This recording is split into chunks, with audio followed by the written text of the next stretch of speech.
En Guadalajara existió una cárcel conocida como la Penal de Oblatos, en la que se albergaban a reos considerados muy peligrosos. Se encontraba ubicada en la colonia Oblatos, en las calles ahora conocidas como Gómez de Mendiola y Sebastián Allende. Después que sucedió un evento sin precedente, la penal se trasladó a una zona más alejada del centro de la ciudad, en Puente Grande. En aquella época fueron capturados varios hombres que pertenecían a la Liga Comunista 23 de septiembre. Fue durante el gobierno de Luis Echeverría, en el que este hombre reprimió a muchos jóvenes que se rebelaron ante las injusticias del gobierno. Más conocida fue la tragedia de la matanza de Tlatelolco. El entonces presidente de la República se expresaba despectivamente de aquellos jóvenes.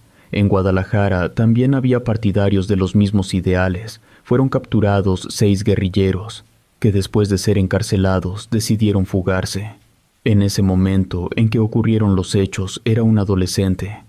La casa de mis padres se encontraba a una cuadra de la entonces penitenciaría, por lo que se hablaba mucho del acontecimiento en la colonia de aquellos jóvenes detenidos, y más cuando se supo de su fuga. Dentro de la comunidad de los presos, en la colonia se hablaba de hombres que morían sin ninguna causa aparente. Decían que en los alrededores de la fortaleza se podían escuchar gritos y lamentos de las personas que murieron sin causa aparente.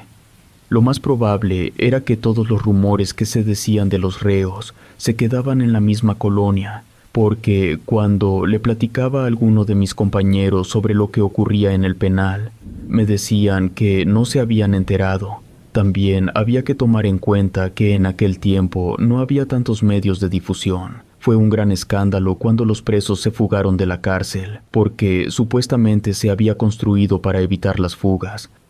Yo no vivía enfrente de la penal, pero mi amigo de la infancia sí. Se llamaba Manuel. Él me platicó que escucharon los balazos que irrumpieron en la tranquilidad de la colonia. Mi amigo se encontraba con su familia cuando ocurrió la fuga. Su papá les pidió que nadie se asomara a la ventana y que permanecieran sentados. Después que ocurrió el incidente, el lugar se llenó de policías y de investigadores que trataban de dar con el paradero de los presos. En la casa de Manuel llegaron a revisar cuidadosamente para descartar la posibilidad de que algunos los estuvieran encubriendo. Luego de aquel suceso tan sonado en su época, empezaron a ocurrir acontecimientos inesperados, como si al escaparse aquellos reos, también se hubieran salido de su cautiverio los espíritus de las personas fallecidas. Fue triste ver cómo destruyeron aquel edificio emblemático. Cuando mi amigo y yo nos enteramos de la destrucción del edificio, fuimos a ver los escombros, las ruinas de lo que fue aquel lugar. Aunque era de día, se sentían energías extrañas. Era como si aún quedaran reminiscencias de lo que vivieron en la penal las personas que estuvieron presas. Y era fácil de entenderse, porque imagino que no solo se vivieron torturas en la cárcel, sino también hambres, desolación, ira, tristeza y muchas más emociones negativas que sintieron los presos. Lo más extraño fue la primera noche que destruyeron la penal. Estaba en la casa de mi amigo. Eran alrededor de las 8. Nos encontrábamos oyendo música en la habitación de Manuel, aunque el volumen estaba fuerte. Pude distinguir un sonido que venía de la calle. Me acerqué a la radio para bajar el volumen. De inmediato, Manuel me dijo que no le bajara al volumen. Sin hacerle caso, le pedí que pusiera atención a lo que se escuchaba. Molesto, se acercó a la ventana para abrirla. Sacó su cabeza para que me diera cuenta que afuera no había nada. Justo en el instante en el que se asomó, un lamento se oyó. Fueron varios quejidos que provenían del terreno en ruinas. La molestia de mi amigo se desvaneció de inmediato. «Es verdad», me dijo, «no puedo creer lo que escucho». Todavía incrédulo, se asomó de nuevo, y otra vez se escucharon gritos y lamentos. Parecía que las almas se quisieran comunicar con nosotros a través de aquellos lamentos profundos. Luego de unos minutos que escuchamos las voces, todo quedó en silencio. Tanto mi amigo como yo estuvimos por más de 2 horas con la ventana abierta y la música apagada, para estar atentos a cualquier manifestación. Ya eran casi las 10 de la noche cuando me despedí de Manuel, ya que mi padre solo me dejaba estar hasta esa hora en la calle. Le pedí que estuviera atento y, si era posible, que se levantara en la madrugada para ver si notaba algo extraño. Era más sencillo que él lo hiciera, porque solo tenía que levantarse y asomarse a la ventana. En cambio, yo no podía salirme de la casa en la madrugada, a menos que lo hiciera a escondidas de mi papá. Para ese momento, Manuel estaba emocionado, más que darle miedo lo que escuchó. Le causaba inquietud saber que sí existían las almas en pena y que podían manifestarse. Me fui en mi bicicleta. Antes de irme, me di una vuelta alrededor de la edificación destruida. Ya se habían llevado la mayor parte de los escombros, pero aún habían quedado restos de ladrillos y cemento. Vi un montículo en ruinas. Me llamó la atención que justo en ese espacio empezó a salir una especie de humo. De esa misma forma salía un vapor blanco de ahí. Cuando miré hacia otras partes del terreno, empezó a suceder el mismo efecto. Manuel me vio desde la ventana. En cuanto se dio cuenta que me quedé observando el fenómeno, él bajó de inmediato de su habitación. Me corrigió diciéndome que no era humo, sino los espíritus de los difuntos. Creía que era lo bastante escéptico para no asustarme por nada. Tan solo de pensar que eran las almas de las personas cautivas, sí me dio temor. Le dije a Manuel que se metiera a su casa. Por mi parte, me fui rápidamente en mi bicicleta a la mía. Todavía iba con miedo, porque no podía creer lo que había visto. Volteaba hacia atrás, ya que me daba miedo de que alguno de los espíritus me siguiera. No supe cómo me vio mi mamá en cuanto llegué, porque de inmediato me preguntó qué me había pasado. Ella creyó que me estaban siguiendo, aunque no tenía la intención de decirle lo que había ocurrido. No me pude contener. Le conté lo que había sucedido en el terreno de la penal y la forma en que pude ver las almas de los muertos. Cuando sentí la mano de mi mamá en el hombro, sin decir palabra, hizo que dejara de hablar. Me pidió que me tranquilizara, que lo que vi pudo ser cualquier cosa. No era posible que fueran las almas de los difuntos, ya que muchos de ellos habrían muerto desde mucho tiempo atrás. Otros no llevaban muchos años de haber fallecido, pero sus almas no pudieron quedarse entre los muros de las paredes, porque Dios permitía que los espíritus estuvieran en el cielo o en el infierno, pero nunca los dejaría en la tierra. Mi madre siguió hablándome acerca de los muertos. Me citó varios versículos de la Biblia, en los que explicaba con claridad a dónde iban las almas cuando mueren. Siguió hablando sobre la palabra de Dios, aunque creo que las últimas palabras de mi madre ya ni siquiera las escuché. Mi madre había sido criada con las creencias de la religión cristiana, por lo que había aprendido desde muy chica a leer la Biblia, así que todo lo relacionaba con Dios. De cierta manera, todo lo que me dijo mi mamá me tranquilizó. No tenía las mismas creencias de mis padres y ni siquiera iba a la iglesia, aunque ellos me insistían en que fuera, pero yo siempre me negaba. Lo bueno que nunca me obligaron a ir. Realmente creí que lo que vi fueron las almas de los difuntos. Al día siguiente me fui a la preparatoria. Aunque tenía mucho interés en ver a Manuel, lo busqué en el salón que sabía que estaría. En cuanto me vio, salió a mi encuentro. Antes de que le hiciera una pregunta, me contó lo que sucedió en la penal. Después de las 12 de la noche, empezaron a escucharse nuevamente los lamentos de las almas. Probablemente se oyeron con más fuerza, así que mi amigo y yo no éramos los únicos testigos de lo que estaba sucediendo en la colonia. Varios de los residentes en las viviendas de alrededor se dieron cuenta de lo que estaba ocurriendo. Con rapidez empezaron a llevar flores que depositaban en las distintas partes de la superficie del terreno. Hubo quienes hicieron cruces de madera que enterraron en la tierra. Todo lo que los vecinos hicieron para que aquellas almas tuvieran paz no funcionó, ya que con más frecuencia se oían los lamentos y se comenzaron a manifestar los espíritus. Hubo una ocasión que una de las vecinas de Manuel se puso a gritar como loca. Aquella vez estábamos jugando con mi balón, cuando la señora salió muy asustada de su casa, diciendo que había visto a alguien en el espejo de su baño, y que no era precisamente un alma buena, porque en cuanto la vio, sintió que le empezaba a faltar el aire. La señora no fue la única persona que vio a un espíritu en pena. Fueron otros vecinos los que también comentaban lo mismo. aunque a veces dudábamos de lo que decían, porque ni mi amigo ni yo habíamos visto a ninguno, a excepción de lo que sí escuchábamos. No supe lo que pasó, porque luego de varios días todo comenzó a ser normal. Ya no se oían los lamentos, ni nadie llegó a decir que veían a los espíritus, por lo que creímos que ya no sucedería nada. Para vísperas del Día de Muertos, en mi casa se acostumbraba a tener pan de muerto y hacer el altar a nuestros seres queridos que ya se habían marchado de este mundo. Le ayudaba a mi mamá a hacer las flores de cempasúchil de papel. Desde un mes antes, mi mamá ponía su altar con las fotografías de sus padres y familiares, aunque aún faltaban muchos días para que llegara el Día de Muertos. Una noche me quedé hasta más tarde en la casa de Manuel. Había sido su cumpleaños y sus papás le hicieron una cena en su honor. Fuimos varios compañeros del barrio a su casa, nos quedamos hasta más tarde. Eran las únicas ocasiones en las que mis papás me permitían llegar hasta más noche. Los padres de mi amigo se fueron a descansar.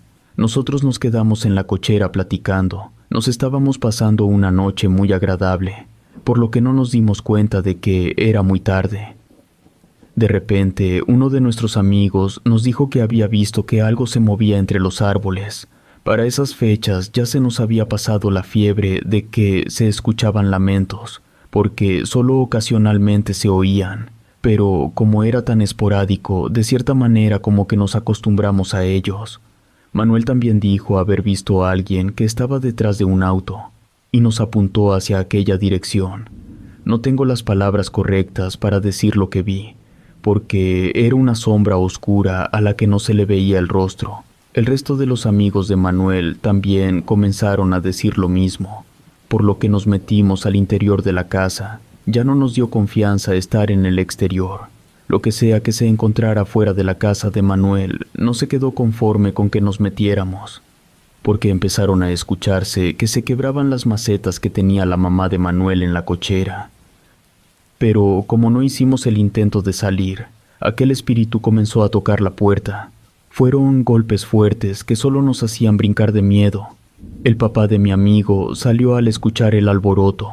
Nos preguntó qué estaba sucediendo. Él estaba molesto porque creía que éramos nosotros los que jugábamos, pero mi amigo de inmediato le explicó lo que sucedía. El señor, sin creernos, se dirigió a la puerta para ver de quién se trataba. Todos le gritamos que no lo hiciera, que no abriera la puerta. Pero él hizo caso omiso a nuestras súplicas. En cuanto abrió la puerta, entró una ráfaga de aire frío. Eso fue muy raro porque no había muestras de que hubiera viento afuera. No vimos la sombra oscura, solo sentimos cómo el frío se metió a la casa. Enseguida todo quedó tranquilo, normal, como si no hubiera ocurrido nada. El padre de Manuel estaba un poco confundido por lo que sucedió, pero no comentó nada. Solo nos pidió que no hiciéramos tanto ruido. En cuanto el padre de Manuel se fue de regreso a la habitación, todos fuimos a la ventana para ver si se encontraba aquella sombra en el exterior, pero no la vimos. Estuvimos por varios minutos tratando de identificar algo sin conseguirlo. Nos fuimos relajando un poco, pero no lo suficiente.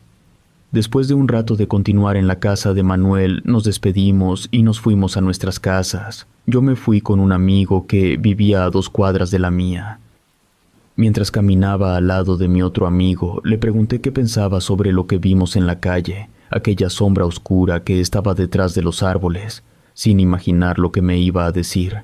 Él comentó que tenía miedo de aquel espíritu porque era oscuro. Su abuela, en alguna ocasión, le dijo que se cuidara de los espíritus oscuros. Los blancos eran almas perdidas que no lograban encontrar su camino, y lo único que querían era que rezáramos por ellos, para que la luz de Dios les señalara el camino correcto.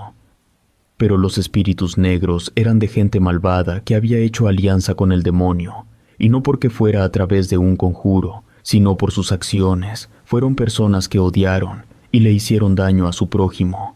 Lo que mi amigo me comentó se me hizo muy interesante, porque no tenía nada que ver con las ideas cristianas que promulgaban mis padres. Quise seguir platicando sobre las almas en pena, pero habíamos llegado. Mi amigo me dejó afuera de mi casa y se fue a la suya.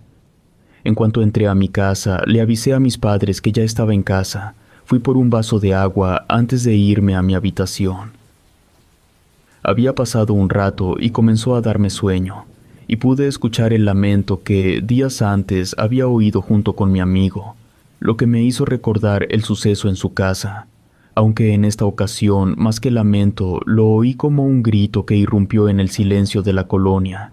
Estuve atento a cualquier sonido. Nuevamente oí aquel grito. Era un grito inquietante que me quitó el sueño. No era el único que lo había escuchado, porque vi la luz de la sala que entraba por debajo de mi puerta. Seguramente alguno de mis padres también se había levantado para ver qué estaba sucediendo. No tenía la intención de salir de mi habitación, y, por lo que había visto en la casa de Manuel, ahora ya creía que muchas almas se quedaban atoradas en la tierra, que no se iban al más allá, y que había algo más, porque aquella sombra negra que vimos no auguraba nada bueno. Tocaron a mi puerta, salí para ver qué querían, pero no estaba nadie afuera de mi habitación. Fui a la sala para preguntar qué necesitaban, y mi padre me respondió que no habían tocado mi puerta, que seguramente escuché mal, pero estaba seguro de que alguien había estado afuera de mi habitación, ya que vi los pies de una persona parada enfrente de la puerta. No entré en detalles. Me senté al lado de mi papá mientras mi mamá empezaba a orar. No había terminado su oración cuando escuchamos pasos furtivos de algunas personas que estaban corriendo por la calle. Me asomé por la ventana. Eran varios muchachos. Pasaron haciendo mucho escándalo. Varios gritos se escucharon. Volteaba a ver a mis padres, aunque también vi el miedo reflejado en sus rostros. Los gritos continuaron por unos segundos. Después todo quedó en silencio. A los pocos minutos vimos las luces de la policía.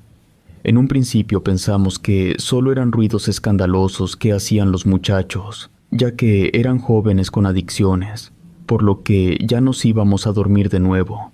Pero el escándalo se hizo más fuerte. También oí el llanto de una mujer y gritos.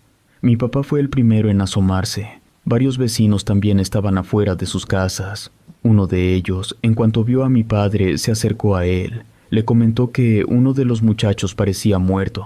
Ya habían llamado a la ambulancia, pero no llegaba tan rápido como lo esperaban. En la calle se veía a varias personas amontonadas tratando de ayudar a uno de los muchachos. Su mamá era la que lloraba desconsoladamente, gritaba pidiendo auxilio.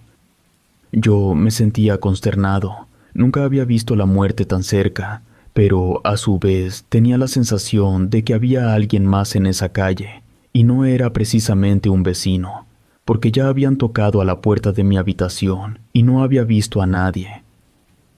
Me acerqué con mi papá para decirle que quizás no era un suceso normal, sino paranormal. Mi papá no me dejó terminar. Me dijo que esas ideas iban en contra de sus creencias y que si ese muchacho estaba mal, era porque andaba en malos pasos. Cuando llegó la ambulancia, nos acercamos, y fue en ese momento en que vi al joven, con el rostro muy pálido, parecía muerto. Más atrás estaban sus amigos, cuyos rostros revelaba todo el miedo que tenían. Uno de ellos estaba llorando. De pronto el muchacho reaccionó ante los primeros auxilios que le estaban dando. Los paramédicos lo cubrieron con una cobija. Lo subieron a la ambulancia. Se lo querían llevar al hospital para que lo revisara el médico, pero el muchacho dijo que no era necesario. Ya se sentía mejor. Su madre prefería que se fuera al hospital, pero él se negó rotundamente. La ambulancia se quedó más tiempo en lo que el joven se recuperaba. Con mucha curiosidad me acerqué a la ambulancia. Vi la forma en que el muchacho veía sus brazos. Se tocaba por todas partes su cuerpo. Me daba la sensación de que se estaba reconociendo. Creí que lo hacía porque aún no daba crédito a que estuviera vivo.